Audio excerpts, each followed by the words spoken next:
In this guide, I'll show you how to remove a phone number from your Instagram account. If you find this tutorial helpful, don't forget to like the video and subscribe to the channel, it really supports me. Let's get started.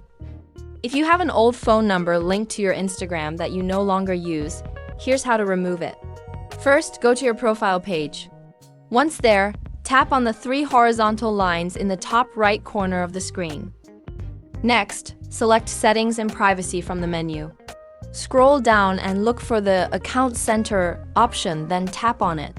Inside the Account Center, navigate to the section labeled Account Settings. From there, select Personal Details. Under Personal Details, choose Contact Info.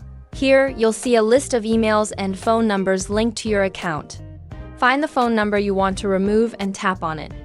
Then, select the option to delete the number. Keep in mind that removing your phone number may disable two-factor authentication if it's active. If that's fine, confirm by pressing Delete, and that's it. The number is now removed from your account.